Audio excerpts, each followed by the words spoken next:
Саламатсыздарбы? Бүгүнкү сабагыбыздын темасы телефонду обновление жана настройка кылуу боюнча болмокчу. Телефонду обновление жана настройка кылуу үчүн телефондун настройки функциясына киребиз. Телефондун настройки функциясына киргенибизде бизден ушундай болуп телефондун настройкалары чыгат. Телефонду обновление кылуу үчүн төмөн жакка түшөбүз. Настройкалардын төмөн жакка түшкөнүбүздө обновление ПО деген бар. Бул обновление программного обеспечения деген функциясы. Ошол функцияга кирип биз телефонду обновление кылып алсак болот. Ал үчүн обновление ПО дегенди басабыз. Басканыбызда ушундай чыгат. Бул жерден загрузка и установка дегенди тандайбыз. Загрузка и установка деген тандаганыбызда телефон өзүн өзү текшере баштайт. Текшерип бүткөнчө бир аз күтүп турабыз. Бул жерде менин телефонум обновление болгондуктан менде используется последняя версия программного обеспечения деп чыгып турат. Эгерде сиздердин телефонуңуздар обновление болбогон болсо, ушул жерде установка и обновление деген жазуу чыгышы мүмкүн. Ошол жазууну басып коебуз. Телефонду обновление кылгандан кийин кандай кошумча приложениялар кошулат? Ал үчүн мисалы телефондун экранын өйдө жактан төмөн жакка тартканыбызда телефондун приложениялары чыгат.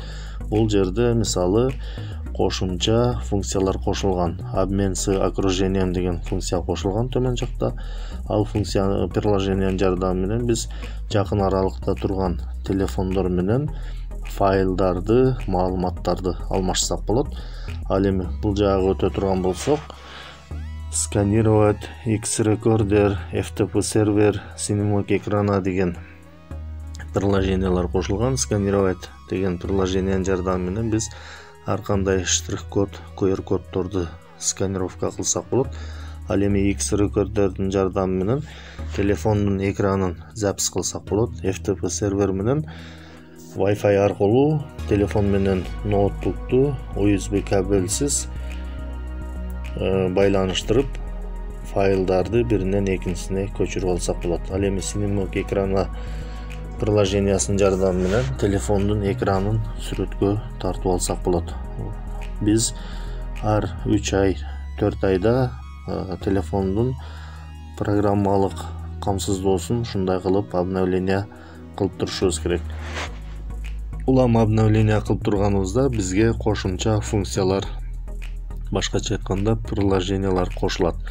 Ал эми телефонду настройка кылуу үчүн телефондун настройки бөлүгүнө киребиз. Телефондун настройки бөлүгүнө киргенибизде бул жерде использование устройства и родительский контроль деген функция настройкасы бар. Функциясы телефонду колдонуу жана контроль кылуу үчүн ушул функцияга киребиз. Функцияга киргенибизде бул жерде время использования устройства 5 саат 11 мүнөт деп атат. Количество разблокировок 48 жолу деп атат.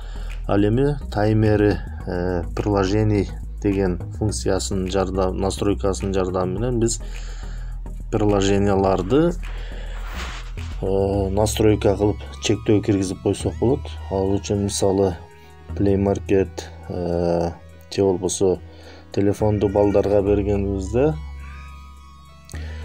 ар кандай играларга, YouTube'га чектөө коюп койсок болот. Ал үчүн таймери приложений деген бөлүгүн басабыз. Таймери приложений деген бөлүгүнү басканыбызда приложениялар жүктөлө баштайт.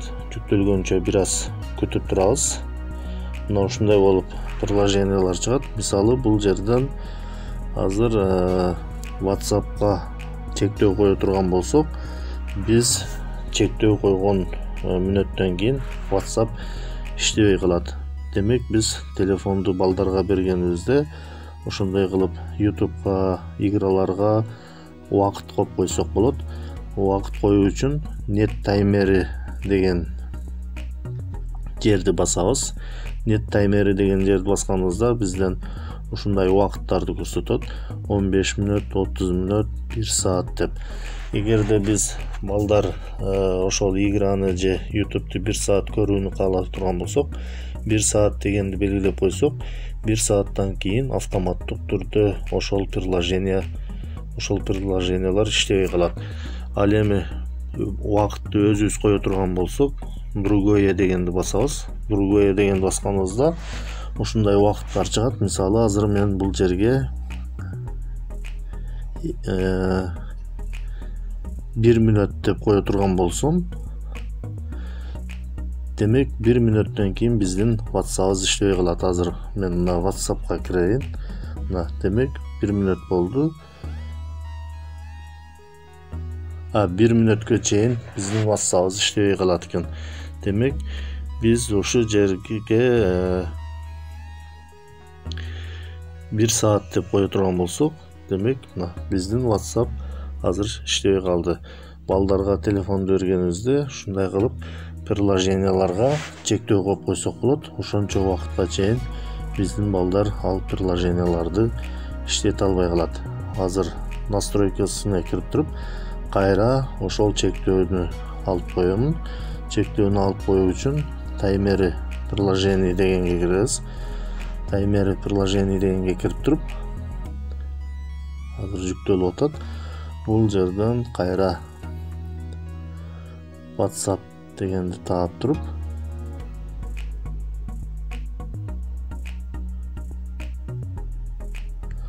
азыр мына WhatsApp дегенди таап туруп, ушул жерди басамын.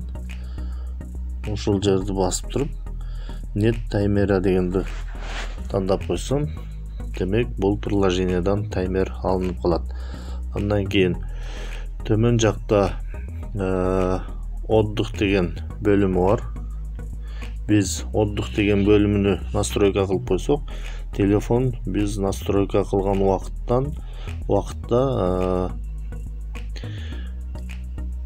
отдых эс алуу режимине өтүп калат. Мисалы, ал үчүн ушул отдых дегенди басабыз. Отдых дегенди басканда ушундай бөлүм чыгат. Эс алуу расписаниясын жандыруу үчүн ушул жерден жандырабыз. Андан кийин күндөрүн жана мөөнөтүн белгилөө үчүн бул жерди басабыз. Бул жерди басканыбызда бизден ушундай расписание чыгат. Мына понедельник, вторник, среда. Демек бардык күндөргө коюп койсок болот. Ал эми саатыны өзгөртүү үчүн бул жерди басабыз. Бул жерди басабыз дагы. Бул жака старт. Саат канчадан канчага чейин, мисалы 10 деп койдум. Завершит 7ге чейин. Демек 10дон таңкы саат 7ге чейин биздин телефонубуз эс алуу режимине өтүп калат. Автоматтык түрдө 7ден кийин кайра эс алуу режиминен чыгат. Кечки саат 10до кайра автоматтык түрдө эс алуу режимине өтөт. Эс алуу режимине өткөндө эмне болот? Азыр карап көрөбүз. Мисалы, эс алуу режимине өткөндө телефондун экраны ушундай болуп калат. Бирок приложениялар иштей берет. Мына приложенияларды бассак кадимкидей иштей берет. Бирок бул экрандын түсү көзгө зыян кылбай тургандай режимге өтөт. Андан кийин бул жерде включен режим не беспокоит деген режимге өтүп калат. Демек биздин телефонго ар кандай чалуулар келип калса дагы без звук болуп калат. Автоматтык түрдө таңкы саат 7де кайра эс алуу режиминен чыгат. Биз ушундай эс алуу режимини жандырып койсок болот. Себеби саат 10дон кийин чалуулар келсе дагы бизди тынчсыздандырбайт. Без звук режимине өтүп калат. Ал эми азыр бул жерден использование устройствого келип туруп, мен отдых эс алуу режимин өчүрүп коеюн. Ал үчүн завершит отдых дегенди басып коем. Бул жерден ушул баскычты басып өчүрүп коем. Мына кайра өчтү. Ал эми родительский контроль деген функциясынын жардамы менен биз балдарыбыздын телефонуну аралыктан башкарсак болот. Ал үчүн родительский контроль дегенди басабыз. Родительский контроль дегенди басканыбызда ушундай настройки родительский контроль деген бөлүгү чыгат. Бул жерде Google'dan Family Link деген приложение бар. Ошонун жардамы менен биз балдарыбыздын телефонуну аралыктан башкарсак болот. Ал үчүн начать деген басабыз. Мисалы, кандай кылып башкарсак болот? Бул жерде балдар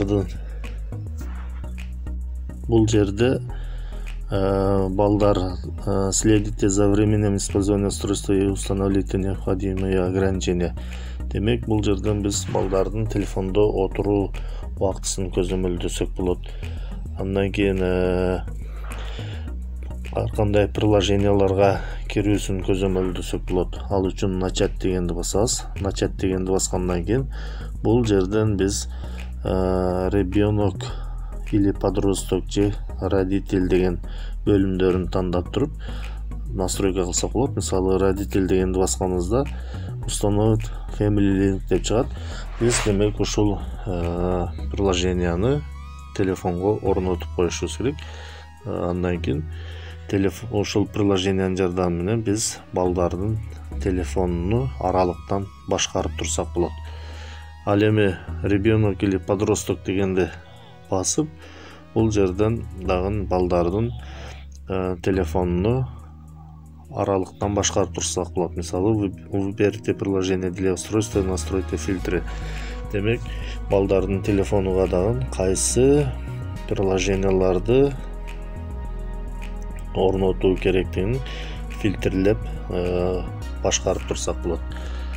Ал эми артка кайтып туруп, башка настройкаларынан карап көрөлү. Мисалы, бул жерде обслуживание устройства деген настройкасынын жардамында телефондун иштөөсүн текшерсек болот. Мына бул жерде азыр бизде закрой 99 деп 100%дан закройте приложение, работающее в новом режиме и запустите проверки. Бул жерден биз оптимизировать дегенди басып койсок, телефон оптимизация болуп калат. Мисалы, ушуну басабыз, өзүн-өзү текшере баштайт. Готово деп мына биздин телефонубуз 100% оптимизация болду. Ушундай кылып телефонду настройка кылып койсок болот.